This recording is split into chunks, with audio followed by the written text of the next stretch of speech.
This is the famous ball in the cart demo, which is, it's got to be one of the kids' favorite demos. There's a ball, right? Here's this cart. It never ever worked very well, so it's got this collar on there, so it's got a better chance to land in the thing, which is kind of a giveaway, but that's okay. You put the ball in there, and then what you do, I take a whiteboard pen, push it down, and then I use the bottom hole. There's two holes there. And the first thing I do is I show the kids what it does. If you pull the pin out with it sitting still, so I hold it still, the ball shoots up and lands back in the cart. And then you have them predict. If I give this thing a push and it hits the end of this and it pulls that pin out while it's moving, the ball's going to pop out. Now, they either believe it's going to land behind the cart, in the cart, or it could land before the cart.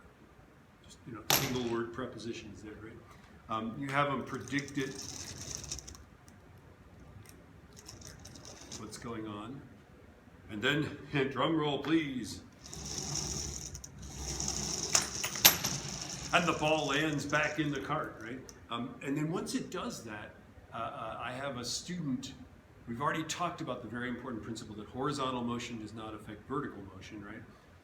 And then I have a student put it in their own words. Why is it that it lands back in the cart, right? And they'll say, well, the fact that it's launched up in the air doesn't affect the fact that it's also moving to the side, right? It maintains its sideways velocity.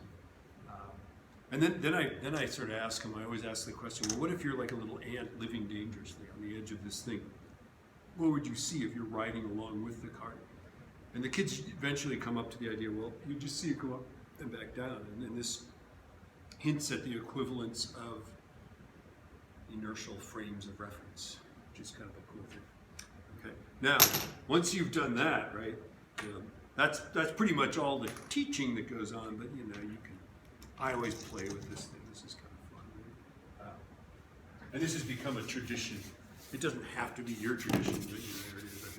I've got a couple things here, and we get this going, and then I've got some meter sticks. And some of these meter sticks have these hard to explain burned spots on them. You know what's going on there? Okay.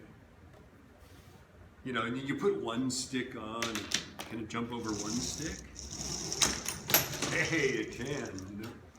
That's kind of fun. And then you put two sticks on, and three sticks.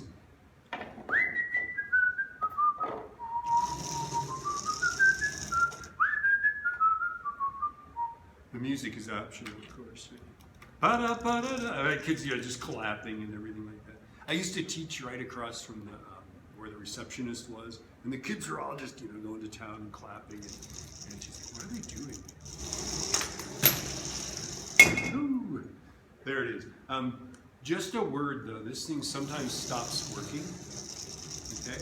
And it's not working because physics is broken, it's working because one of these wheels has gotten bent.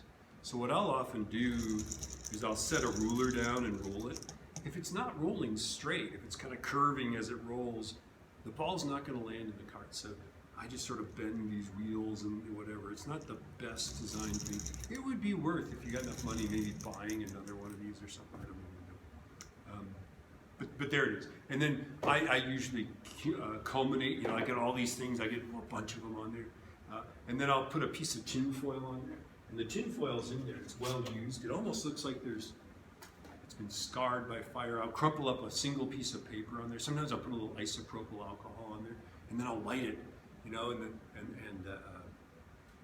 the kids think that's just crazy. It's got the fire on there, and it jumps over the fire. But educationally, very limited education. Pedagogically, it's very entertaining though.